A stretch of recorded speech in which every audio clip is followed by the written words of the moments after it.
tous et à toutes. Eh bien, d'abord, je dois remercier la Haute École pédagogique de m'accueillir, Monsieur le recteur et Madame la déléguée. C'est moi qui suis très honorée d'être ici pour fêter cette nouvelle instance, qui lui souhaite non pas longue vie, mais effectivement beaucoup d'énergie et beaucoup de soutien, beaucoup de belles actions. Alors effectivement, on a souhaité que j'évoque devant vous des résultats de recherche concernant les manuels scolaires. Alors vous pourriez vous dire que c'est une vieille lune de parler des manuels scolaires, qu'on a déjà dépassé tout ça. On a aujourd'hui beaucoup de moyens multimédiatiques pour travailler, pour étudier. Bien, j'espère vous montrer avec ces 5 points d'exposé qu'il n'en est rien, qu'il faut encore garder beaucoup de vigilance par rapport à ces outils pédagogiques. Alors 5 points, ce n'est pas tout à fait académique comme plan. Pour préciser, en fait, je voudrais d'abord commencer par quelques rappels théoriques et historiques concernant les manuels scolaires, avant d'aborder les nouvelles recherches et les résultats de ces recherches. Et puis, comme nous sommes ici, pas seulement des universitaires, des chercheurs, mais aussi des praticiens et des praticiennes, évoquer avec vous en conclusion quelques pistes d'action. Parler des manuels scolaires exige qu'on se pose la question de la socialisation. La socialisation dans cette société, comme l'a rappelé Monsieur le recteur, dont le principe d'organisation de la société est l'égalité entre les individus et notamment entre les sexes. Comment sont-ils encore socialisés aujourd'hui? Alors, il y a une définition simple de la socialisation qui est de dire, comme je l'ai écrit ici, façon dont la société forme et transforme les individus. Alors, sous cette définition simple, en fait, il y a 3 questions clés. La façon, c'est le comment ça se passe. La société, qui sont ces instances?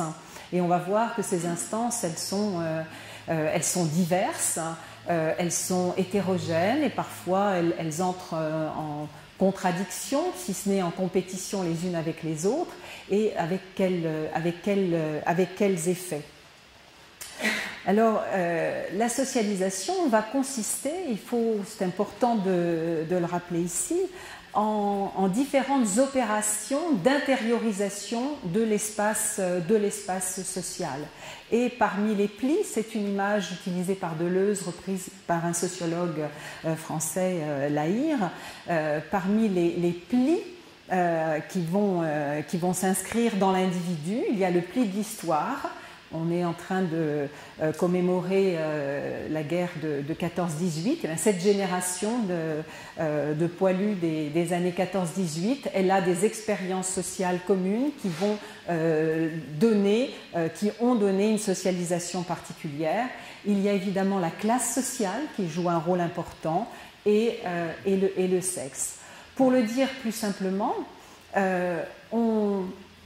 Simone de Beauvoir le disait, on ne naît pas femme, on devient fille, garçon, femme, homme, eh bien, selon le milieu, l'époque où l'on est, selon sa classe sociale et évidemment selon son sexe. Alors rappelons ici que cette socialisation primaire, celle qui va s'exercer sur les jeunes enfants, elle va avoir une force importante parce qu'elle se passe à un âge où l'enfant est plus dépendant des adultes qui l'entourent. Et rappelons une chose aussi qui me semble importante. Vous savez qu'actuellement le contexte français est assez agité sur ces questions de socialisation de genre. Ne soyons pas naïfs. Même si les enfants sont actifs dans leur socialisation, trient les informations, en rejettent certaines, etc., et les incorporent à leur vécu, il n'empêche qu'ils ne s'élèvent pas tout seuls, en toute liberté, mais bien sous les influences des adultes. Alors cette incorporation, comme aurait dit Bourdieu, elle va se faire de diverses manières, par les discours qu'on tient aux enfants, mais aussi par le modèle qu'on constitue pour eux, par les pratiques que l'on va avoir avec eux, et Bellotti déjà dans les années 70, 70, disait combien la façon de nourrir une fille n'était pas la même que celle de nourrir un garçon, par les interactions qu'on a avec ces plus jeunes, et aussi par le biais des productions culturelles et des représentations qui sont véhiculées dans ces représentations culturelles.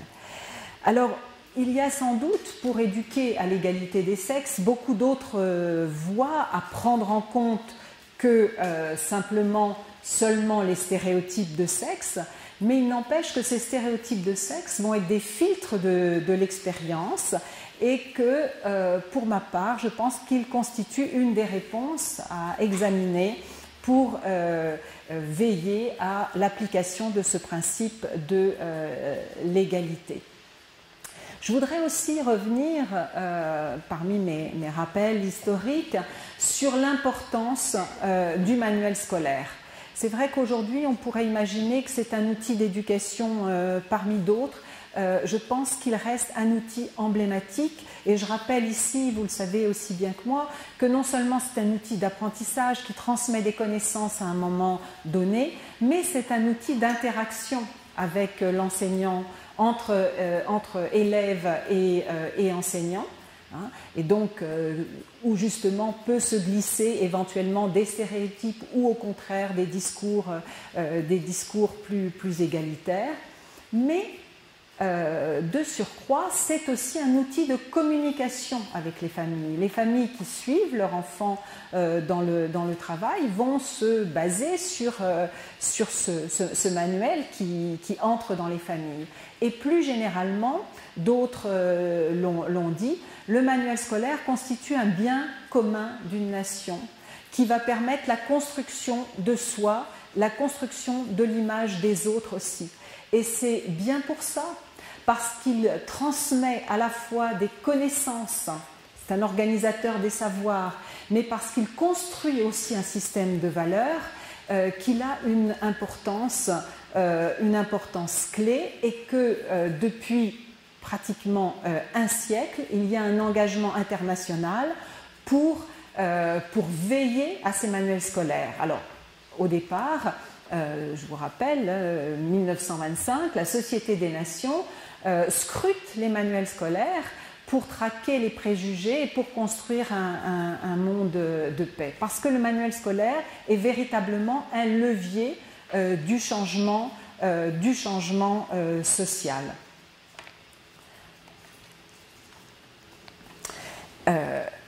À l'échelon international, et je crois que c'est important d'arriver à ce moment-là de se décentrer un peu, ça ne concerne pas seulement la Suisse ou la France, mais nous sommes dans un cadre effectivement de mondialisation où les instruments internationaux, je ne le lis pas ici, vous l'avez sur cette diapositive, ont bien inscrit cette importance de lutte contre les stéréotypes, que ce soit à partir des années 80, puisque si on a d'abord traqué les préjugés xénophobes et racistes, c'est à partir des années 70, effectivement, qu'on va s'intéresser aux stéréotypes qui concernent les sexes. Et la Convention sur l'élimination de toutes les formes de discrimination à l'égard des femmes, CEDEF en français, a effectivement notifié cet aspect-là aussi. C'est pourquoi, comme je le disais en introduction, la question qui nous occupe aujourd'hui, elle n'a rien d'original.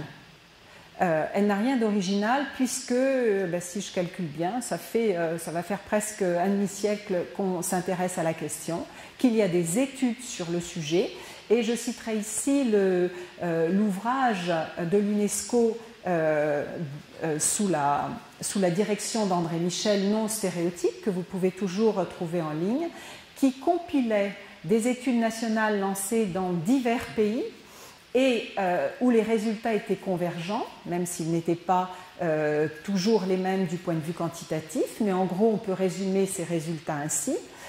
D'une part, elle constatait que dans toutes les études, on avait une minoration numérique des personnages féminins. Deuxièmement, les sexes masculin et féminin étaient opposés et à chaque sexe, on attribuait des qualités, des territoires, des activités qui en général étaient interdits à l'autre sexe. C'est ce qu'on appelle aussi la bipolarisation. Et troisième résultat, la valorisation du sexe masculin versus, bien sûr, un féminin dévalorisé. Suite à ces études, il y a eu dans les années 80-90 plutôt un renouvellement des recherches. Pourquoi un renouvellement des recherches ? Bien parce qu'on a constaté que dans la société, comme on le constate aujourd'hui, les inégalités entre les sexes perduraient. Malgré les actions qui avaient été menées suite aux décisions des instances internationales, alors ça pouvait être des décrets, ça pouvait être des guides dans les maisons d'édition, etc., on se rendait compte en regardant quelques manuels que les choses n'avaient pas changé, et puis surtout, on s'interrogeait dans les sociétés pour se demander, alors que le droit traduisant ce principe d'égalité avait beaucoup avancé. En France, on a quasiment maintenant une égalité formelle entre les sexes. Malgré tout, les inégalités perduraient. Et donc, suite à ce constat, la question s'est posée d'aller revisiter les représentations dans les productions culturelles et notamment dans les manuels scolaires. On avait à notre disposition de nouveaux outils d'analyse, comme le genre, qui permet non pas de traquer les clichés, et notamment dans les années 70, en fait, on s'intéressait surtout aux clichés concernant les femmes, mais qui permet, comme cela a été dit dans les interventions précédentes, d'examiner les rapports entre les sexes et de regarder comment se construisent ces relations entre les sexes. Et donc, avec ces nouveaux outils, l'objectif est de mettre au jour le système des rôles sociaux sexués et l'ensemble des représentations qui définissent le masculin et le féminin. Alors, pour ma part, avec des équipes à géométrie variable selon les lieux où se sont faites les études, puisque notamment on a mené aussi des études sur des manuels scolaires dans plusieurs pays du continent africain, mais aussi en France. C'est ces résultats-là que je vous exposerai tout à l'heure. On a élaboré une nouvelle méthode qui s'intéresse à tous les personnages des manuels, puisque c'est lui qui va incarner les représentations sexuées. Et on va considérer que tous les personnages d'un manuel forment une population fictive qu'on va recenser comme tout à fait un recensement de population réelle. L'idée, ce n'était pas de s'intéresser simplement à quelques manuels, quelques images, quelques pages, parce qu'on connaît la mauvaise foi dans les sociétés éventuellement, mais de recourir à des méthodes quantitatives qui nous permettent d'explorer d'abord des campus importants, de recenser des populations importantes et aussi de comparer ces corpus. Alors, quelles sont les variables que nous avons prises en compte ? Alors ces variables, c'est bien sûr le sexe et l'âge des personnages, mais aussi éventuellement dans les images, les attributs de sexuation. Évidemment les fonctions sociales et professionnelles des personnages, leurs actions, les lieux éventuellement dans lesquels ils se placent, les interactions. Je n'ai mis ici que quelques indices, mais dans certaines recherches, on a même étudié les postures et je donnerai un exemple tout à l'heure. Alors, je voudrais aujourd'hui vous donner les résultats sur une recherche qui concerne la France, une recherche qui concernait les manuels de 2008 et les images de ces manuels. Pourquoi choisir des manuels de mathématiques ? Parce qu'en général, c'était des manuels peu étudiés. Dans les années 70, on s'était beaucoup intéressé aux manuels d'histoire, s'était intéressé aux manuels de littérature, mais on avait négligé les manuels de mathématiques, parce que c'est bien connu, ils sont objectifs, c'est scientifique, et puis c'est abstrait, les mathématiques. Eh bien non, pour les plus jeunes, avant 10 ans, on utilise évidemment beaucoup d'exemples et tirés de la vie quotidienne pour exposer les mathématiques. Et on va se rendre compte qu'il y a à la fois une population importante de personnages et des représentations nombreuses. Ensuite, pour la France, je ne sais pas pour la Suisse, mais pour la France, la discipline mathématique est une discipline discriminatoire, malgré la réussite globale des filles à l'école. Alors, nous avons mené une étude sur 3 collections entières de manuels qui vont donc du CP au CM2, 5 niveaux. Nous avons choisi les collections les plus diffusées et les plus récentes à la date de 2008 et en considérant les maisons d'édition les plus importantes. C'est pas facile parfois de trouver quels sont les ouvrages les plus diffusés parce que les maisons d'édition sont assez opaques sur leurs chiffres de diffusion. Alors le premier constat, comme nous avons fait l'hypothèse, c'est que la population des manuels est nombreuse. On utilise massivement des personnages puisque seulement dans les images, on a recensé 3672 personnages dans ces 15 manuels, avec un pourcentage tout à fait marginal de personnages dont on ne peut identifier ni le sexe ni l'âge, parce que les images sont trop petites, de mauvaise qualité, moins de 2%, ce qui signifie aussi, ce qui nous rappelle aussi que ce sont 2 catégories sociales très importantes, le sexe et l'âge. Donc au total, les résultats que je vais vous donner portent sur 3610 personnages. Vous voyez, c'est une population tout à fait honorable. Ce qui est intéressant de voir, c'est qu'il y a des variations fortes selon les collections. Puisque dans la collection B, on a moins de 1000 personnages, mais ça peut monter jusqu'à 1650 personnages d'utilisés. Qu'est-ce que ça signifie? Ça signifie que le personnage est donc bien un choix éditorial. Ce n'est pas une obligation pédagogique, mais c'est un choix éditorial et parfois un choix des éditeurs, qu'il y a des variations fortes selon les éditeurs. Résultat global, la majeure partie de ces personnages, quasiment 8 sur 10, sont des enfants. J'allais dire, ça peut se comprendre puisqu'on s'adresse à un public d'enfants qui est encore à l'école primaire, donc qui a entre 6 et 10 ans, et donc on leur propose plutôt des images d'alter ego effectivement, avec donc un pourcentage négligeable d'adultes, en tout cas dans les images. Mais là aussi, on constate que selon les éditeurs, il va y avoir des variations. L'autre résultat qui ne nous a guère surpris non plus, c'est qu'on trouve non seulement une majorité d'enfants, mais une majorité de personnages de sexe masculin, puisque 61% des personnages sont de sexe masculin.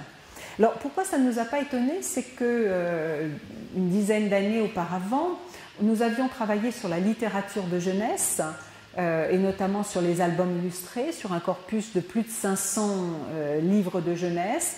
On avait travaillé aussi sur la presse magazine et qu'on arrive généralement à ce pourcentage de 6 personnages masculins pour 4 féminins. Ça semble une règle. Si l'humanité a 2 sexes, vous savez, dans la réalité, dans les manuels, dans toutes ces productions culturelles, il y a ce déséquilibre. Alors, qui sont ces personnages? Si on croise le sexe et l'âge, eh bien, on va avoir 4 catégories de personnages, des filles, des garçons, des hommes et des femmes. Alors, on voit qu'il y a, c'est important, des variations. Les 3 graphiques ne sont pas les mêmes selon les maisons d'édition. ce qui montre bien que le système de genre est un système dynamique, évolutif. Ce n'est pas une fatalité, on peut agir sur ce système. J'aurais pu vous faire une comparaison avec ce qu'on a pu trouver sur des collections qui sont diffusées en Afrique, je pense au Cameroun ou en RDC ou en Tunisie, etc. On voit qu'il y a toujours des inégalités de représentation entre les personnages de sexe masculin et les personnages de sexe féminin, mais ces inégalités ne sont pas les mêmes, ce qui montre bien qu'on peut agir dessus. Alors, une bonne nouvelle quand même, qui montre que les choses ont évolué. Cette bonne nouvelle, je pense que vous la voyez très clairement avec les couleurs dans la collection A et B, c'est qu'on arrive à une quasi-parité entre les filles et les garçons. Ce n'est pas le cas dans la collection C, où on a beaucoup plus de petits garçons. Donc quand les élèves vont tourner les pages, ils vont tomber plus facilement sur un petit garçon. Mais ça, c'est une nouveauté. Est-ce que c'est l'effet justement des études depuis 15 ans qui avaient dénoncé ce déséquilibre numérique? En tout cas, on a quasi une parité, mais les filles ne dépassent jamais, vous voyez, les garçons. Alors, on a trouvé l'explication, la raison technique pour laquelle on arrive à cette parité. Et je vous la donne parce que ça me semble très important justement lorsqu'on travaille avec des enfants de pouvoir penser à de tels, à de tels outils pour arriver à la parité. C'est que les manuels en général favorisent la mise en scène d'un couple d'enfants. Ils vont favoriser la mise en scène d'un couple d'enfants qui va accompagner l'enfant tout au long de son apprentissage, de la première page à la dernière page. Et en général, on favorise un couple mixte ou bien 2 filles, 2 garçons. Et de cette manière-là, eh bien, on pense à la parité. Alors, je pense que c'est une chose importante à avoir en tête parce qu'effectivement, ça veut dire que quand on fait cours, on peut prendre un exemple, prenant une fille et un garçon en alternant, etc. De même qu'on peut alterner dans notre langage. Donc, cette façon de faire permet la sortie de l'ombre des filles. En revanche, comme vous le voyez, le personnage toujours minoritaire, ce sont les femmes qui sont très peu représentées. Ce qui veut dire que les élèves vont avoir du mal à se projeter sur des personnages féminins, que ce soit des élèves filles ou des élèves garçons.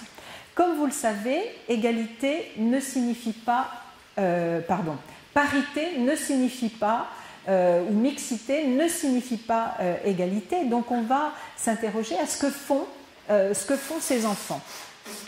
Sur ce graphique, vous avez d'un côté les garçons selon les collections, et puis les filles. Alors là aussi, deuxième bonne nouvelle, et c'est heureux, les choses ont changé depuis les années 1970. Une très bonne nouvelle, c'est que la barre la plus importante, c'est la barre verte qui représente l'activité scolaire. Alors vous n'allez pas être surpris, on est dans des livres scolaires, on voit des enfants menant des activités scolaires, et comme vous le voyez, filles et garçons font quasiment autant d'activités scolaires les uns que les autres. Même si, concernant la collection C, on voit que les filles font moins d'activités scolaires et surtout qu'elles font un petit peu plus d'activités domestiques. Mais les écarts sont légers statistiquement. En revanche,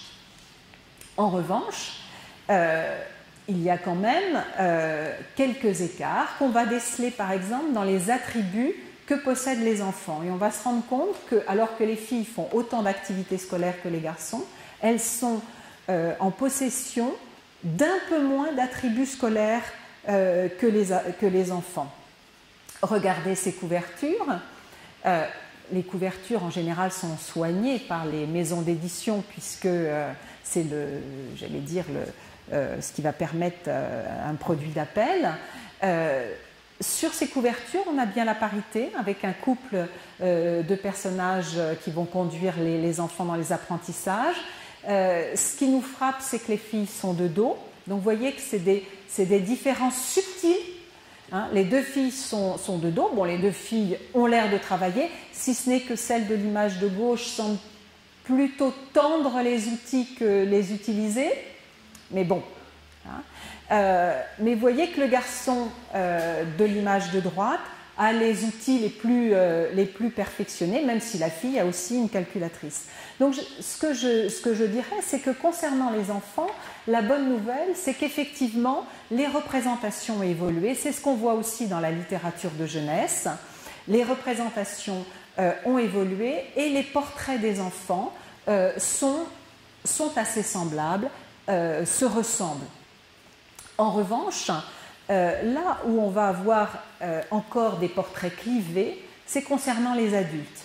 Alors, les adultes sont peu nombreux puisqu'ils ne représentent que 21% des personnages et les hommes représentent les 3/4 de ces personnages adultes. Et là, on a tout à fait un graphique complètement différent de celui de tout à l'heure puisqu'on voit que du côté des hommes, l'activité principale, alors on a distingué deux types d'activités concernant les adultes, soit une activité professionnelle, soit une activité extra-professionnelle. Hein. On n'a pas pu aller dans plus de détails, étant donné que les adultes sont peu nombreux.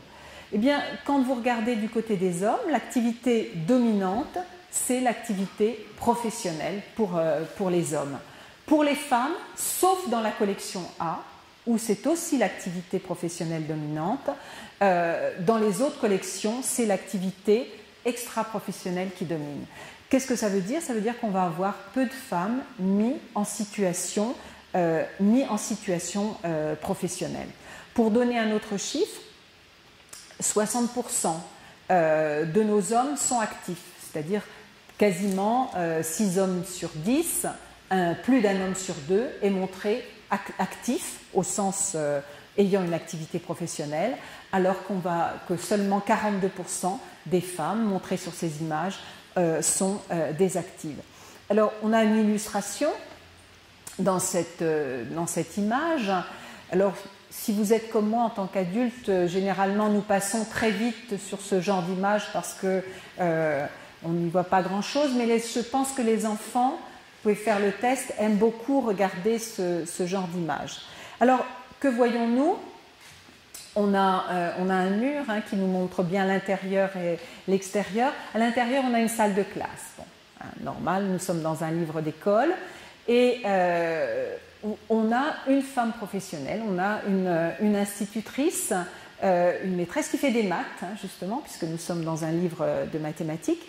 Une petite chose que je n'ai pas notée tout à l'heure, mais que vous avez vu sur les images, un marquage des filles comme des femmes, va être le physique. C'est-à-dire que, par exemple, on voit que dans la littérature de jeunesse, si vous montrez un ours sans rien, les enfants, et on a fait des études à ce sujet, on en a mené avec Carole Brugel, mais ma collègue suisse, psychologue que vous connaissez sans doute, Anne Daflon-Novel, a fait aussi des expériences. Si on ne montre rien, les enfants voient un ours et un ours masculin.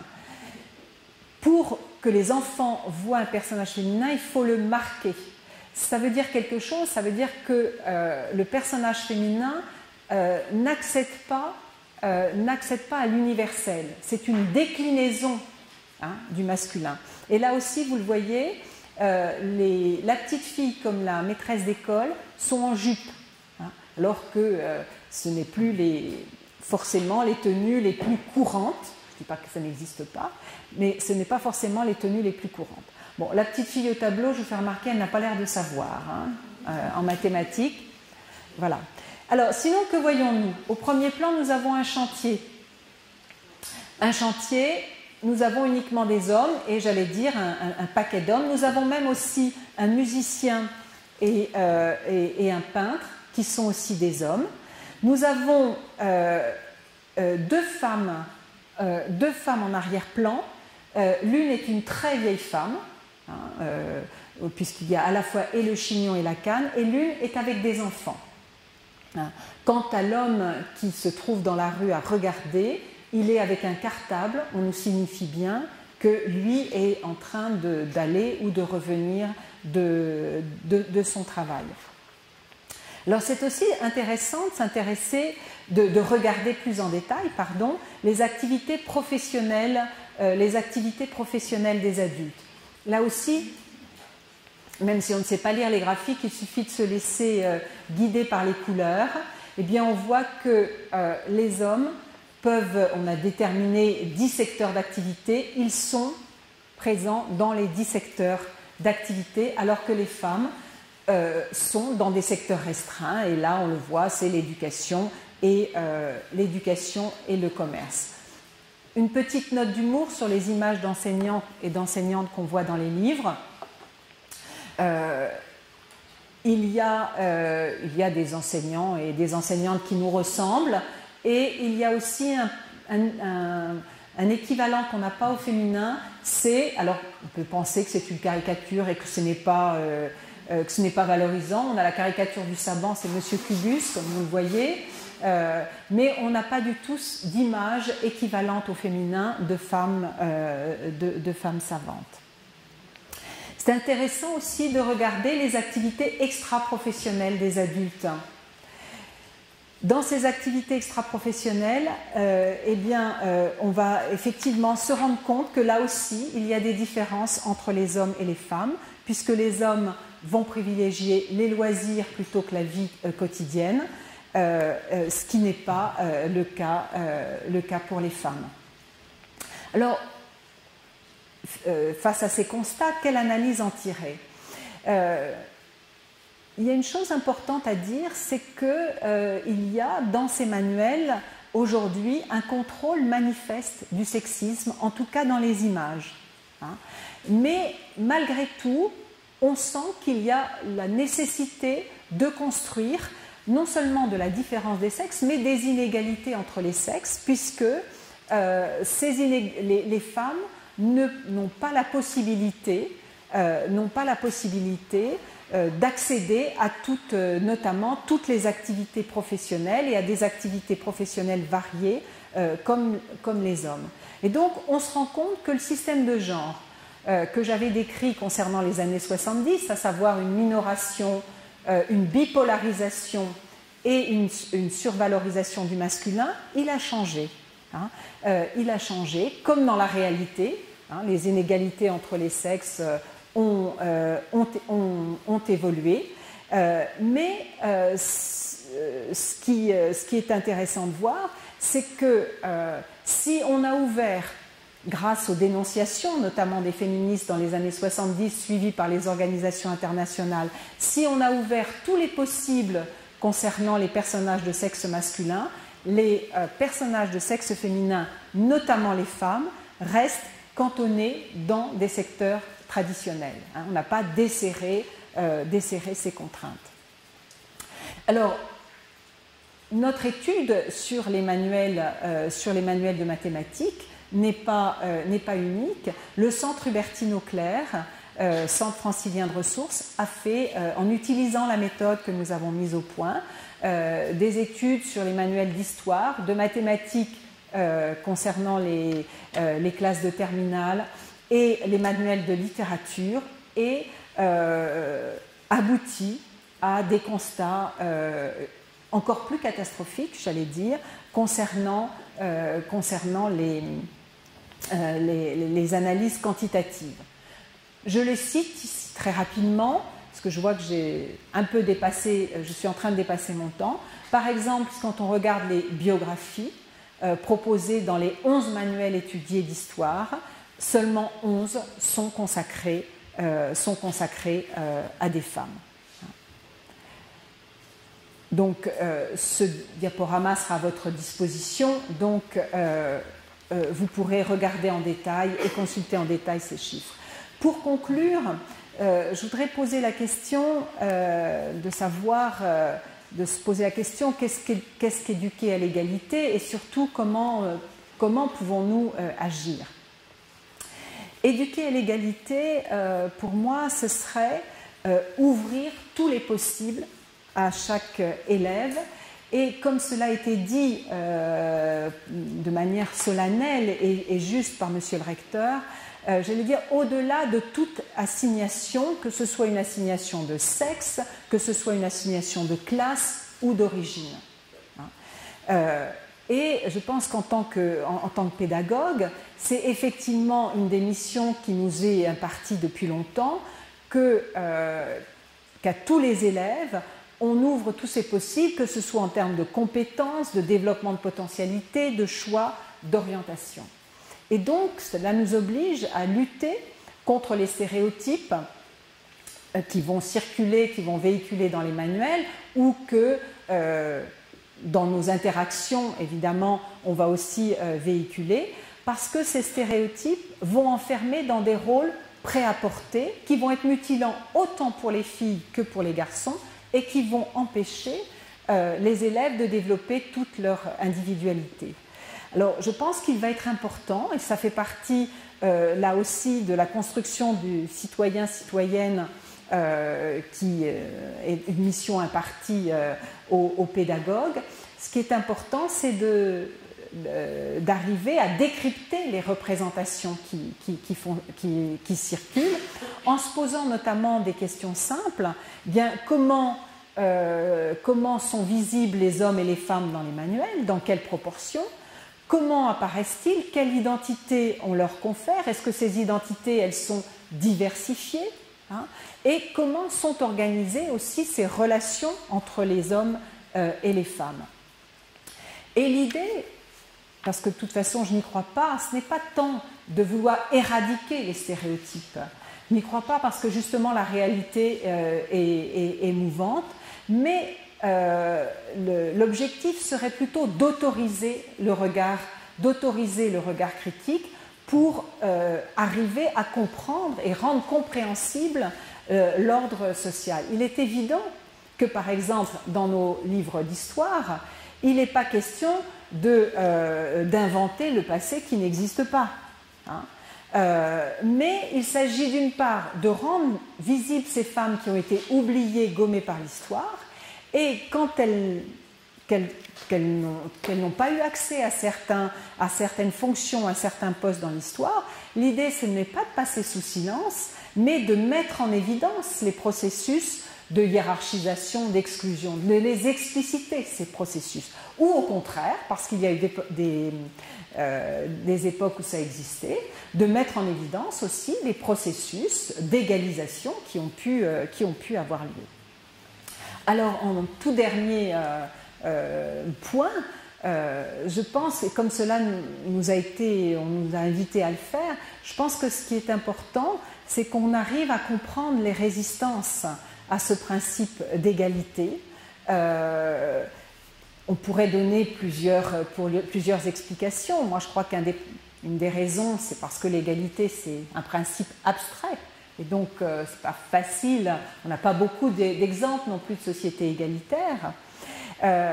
Et aussi d'arriver à comprendre cet surinvestissement de la différence des sexes dans notre société. Mais je crois que c'est important d'arriver à comprendre ces résistances, à les examiner en face pour qu'effectivement on puisse arriver à une meilleure application de ce principe d'égalité. Je vous remercie.